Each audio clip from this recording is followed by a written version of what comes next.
अस्सलाम वालेकुम students.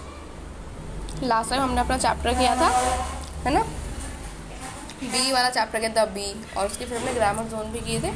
Uses of these and those और दीज का यूज़ किया था ना हमने, कहाँ पर करते हैं और कैसे करते हैं, इनका मीनिंग क्या है। अब हम अपना नेक्स्ट चैप्टर स्टार्ट कर रहे हैं, जिसमें आज हमारा चैप्टर का नाम है, चैप्टर 5 है द मॉस्क्यू। मॉस्क्यू का मीनिंग पता है आपको क्या होता है? पता है आपको इस वर्ड का मीनिंग क्या होता है? इसका मतलब होता है मस्जिद। क्या होता है इसका मीनिंग? मस्जिद। तो आज के चैप्टर हम किसके बारे में पढ़ेंगे? हम मॉस्क्यू के बारे में पढ़ेंगे, मस्जिद के बारे में पढ़ेंगे। ठीक है, चलिए हम स्टार्ट करते हैं। पहले हम देखते हैं इधर, जैन्स फादर सैड, जैन के फादर ने कहा टुडे इज़ फ्राइडे, आज फ्राइडे है, so let's go to the Jama Masjid for जुमा प्रेयर। तो जेम्स के फादर क्या बोलते हैं कि आज फ्राइडे है, तो आओ चले जामा मस्जिद में। किस चीज़ के लिए? जुमा की नमाज के लिए, जुमा प्रेयर के लिए, है ना। Jain asked many question about the mosque. अब जेम्स ने बहुत सारे क्वेश्चन, जैन ने बहुत सारे क्वेश्चन पूछे किसके बारे में? मॉस्क्यू के बारे में, यानी कि मस्जिद के बारे में। तो जो उसने क्वेश्चन पूछे वो सब इस चैप्टर में है। तो चलो हम इस चैप्टर की रीडिंग करते हैं और साथ में इसको समझते भी हैं। ठीक है। A mosque is a neighbourhood place. Mosque क्या है? एक नेबरहुड प्लेस है, यानी कि जो हमारे घर के आसपास। नेबरहुड का मीनिंग होता है लैंडमार्क, जो हमारे घर के आसपास होते हैं, जिनसे हम, अगर हम किसी को एड्रेस बताएं तो हम बोलते हैं ना कि मस्जिद के पास और मंदिर के पास और स्कूल के पास, है ना। तो ऐसी वो नेबरहुड प्लेसेस होते हैं। तो मॉस्क्यू क्या है? हमारे एक क्या है? एक नेबरहुड प्लेस है जिससे हम अपने घर के बारे में किसी को एड्रेस बता सकते हैं। It is the house of Allah. Mosque क्या है? अल्लाह का हाउस है, अल्लाह का घर है। Muslim go to the mosque to offer namaz. जो मुस्लिम्स हैं वो मॉस्क्यू जाते हैं। मॉस्क्यू में किस चीज़ के लिए? नमाज को ऑफर करने के लिए, यानी कि नमाज पढ़ने के लिए। Normally mosque are rectangular in shape. Normally जो मॉस्क्यू होते हैं, मस्जिद होती हैं, उस शेप में कैसी होती हैं? रेक्टेंगुलर, यानी कि इस वाली शेप में होती हैं, लंबी सी होती हैं। ऊपर फिर ऐसे करके गुंबद बनी रहती है, यहाँ पे फिर मीनारें होती हैं, है ना, ऐसे करके।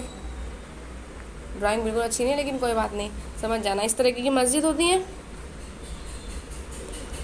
दे फेस द काबा इन मक्का। वो जब नमाज पढ़ने जाते हैं मुस्लिम्स, वो अपना फेस किस साइड करते हैं? काबा की साइड करते हैं। काबा की साइड हम लोग फेस करते कर नमाज पढ़ते हैं ना, और वो काबा किस साइड होता है? मक्का में। It has minarets and a dome. इसके पास क्या है? माइनरेट्स यानी कि मीनार, ये जो है ना, ये इनको मीनार यानी कि माइनरेट्स बोलते हैं। और डॉम मीन्स ये जो गुंबद होती है, इसको हम डॉम बोलते हैं। तो मस्जिद में माइनरेट्स एंड डॉम्स होती हैं। There is a place for wudu, यानी कि वुज़ू। मस्जिद में एक प्लेस होता है वुज़ू करने का। Prayer mats are spread in the mosque. Mosque में जो प्रेयर की मैट्स होती हैं, यानी कि नमाज पढ़ने की जो चटाइयाँ होती हैं, वो स्प्रेड रहती हैं, बिछी हुई रहती हैं वहाँ पर। There are also book shelves in it. मस्जिद में क्या है? एक बुक शेल्फ्स भी, यानी कि किताबों रखने की जो अलमारी होती है वहाँ पे, जहाँ पे on the book shelves you will find copies of the Holy Quran. उस बुक शेल्फ्स में आप लोग क्या देखेंगे? कॉपीज देखेंगे होली कुरान, यानी कि कुरान शरीफ वहाँ रखे होंगे और बहुत सारे सिपारे रखे होंगे वहाँ पर। उस बुक शेल्फ्स में वो रखे जाते हैं। बुक शेल्फ्स मीन्स जहाँ पे किताबें रखी जाती हैं। इन मैनी मॉस्क्यूज, बहुत सारी मस्जिदों में, children are taught how to read and understand the Quran. बहुत सारी मस्जिदों में बच्चों को पढ़ाया जाता है, सिखाया जाता है कि किस तरीके से कुरान को पढ़ते हैं और किस तरीके से कुरान को समझते हैं। ऑन वन वॉल, वहाँ पर एक दीवार पे, there is time table of prayer times. वहाँ पर एक दीवार पे एक टाइम टेबल लिखा हुआ है, किस चीज़ का? प्रेयर टाइम्स, यानी कि हमें कब कब नमाज कौन कौन सी पढ़नी है। When the time for prayer comes, जब टाइम आता है किस चीज़ का? प्रेयर का। The museum calls people for the prayer, it is called अजान। कौन करता है कॉल?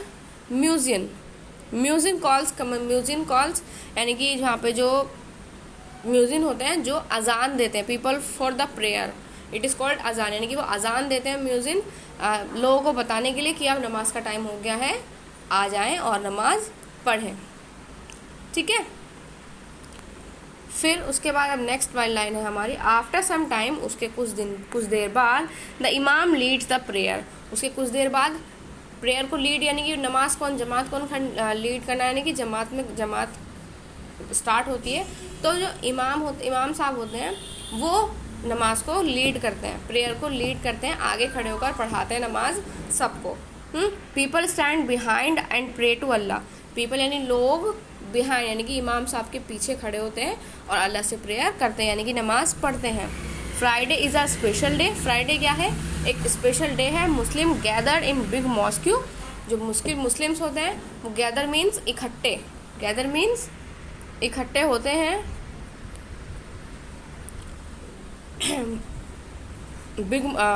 इन बिग मॉस्क, बड़ी सी मस्जिद में, एंड ऑफर जुम्मा प्रेयर्स, और जुम्मा की प्रेयर, जुम्मे की नमाज़ पढ़ते हैं, क्योंकि जुम्मे वाला दिन जो होता है फ्राइडे बहुत स्पेशल डे होता है और उस दिन बहुत सारे लोग नमाज़ पढ़ते हैं और मस्जिद में बहुत बड़ी सी मस्जिद होती है, वहाँ पे बहुत सारे लोग नमाज़ पढ़ते हैं। These mosque are also called Jumma Masjid. वो मस्जिद को हम कौन सी मस्जिद बोलते हैं? जुम्मा मस्जिद बोलते हैं, है ना। नॉर्मल मस्जिद तो होती ही हैं, नॉर्मल मॉस्किस होते हैं, लेकिन कुछ मस्जिदें ऐसी होती हैं जहाँ पे जुम्मे की प्रेयर पढ़ी जाती है, वो बहुत बड़ी मस्जिद होती है, उसको हम जुम्मा मॉस्क बोलते हैं। ठीक है, हमारा चैप्टर ख़त्म हो गया यहाँ पे। अब यहाँ पे गुड टू नो लिखा हुआ है, एक बार हम इसको भी देख लेते हैं। When you enter the mosque से, जब हम मॉस्क्यू में घुसें, यानी जब हम मॉस्क्यू में एंटर करते हैं, जाते हैं, तो हमें ये दुआ बोलनी चाहिए, अल्लाहुम्मा फ़्ताह ली अब्वाबा रहमतिका, है ना। हम ये दुआ पढ़ते हैं जिसका मीनिंग है, O Allah open for me the door of your mercy. उसके बाद फिर हमारे वर्ड मीनिंग से स्टार्ट होते हैं, जैसे कि आपको पता है कि आपको कौन से वाले वर्ड लिखने होते हैं, कौन से वाले मीनिंग लिखने होते हैं। ये जो रेड वाले हैं ये वर्ड है, ये आप अपनी कॉपी में लिखेंगे, और जो पिंक वाले हैं ये मीनिंग है, ये भी आप अपनी कॉपी में इनके लिखेंगे और साथ में इनको याद भी करेंगे। जब हमारी नेक्स्ट क्लास होगी तो हम अपने इस चैप्टर की एक्सरसाइज कंप्लीट करेंगे, लेकिन आपको ये वर्ड मीनिंग लिखने हैं और याद करने हैं, साथ में इस चैप्टर की रीडिंग भी करनी है। और जैसे मैंने आपको समझाया सेम इसी तरीके से आपको भी पढ़ना है। जो समझ में नहीं आएगा या कोई वर्ड का मीनिंग समझ में नहीं आएगा तो आप लोग पूछ लेना। फिर हम अभी राइटिंग वाली बुक का भी स्टार्ट करते हैं थोड़ा सा, जिसमें आज हमारा जो चैप्टर है उसका नाम है हेल्थ लाइन्स। क्या नाम है? हेल्थ लाइन्स, यानी कि कुछ लाइन्स जो हमारी हेल्थ के लिए होते हैं। आपको मैंने लास्ट क्लास में कर्सिव लिखना सिखाया था,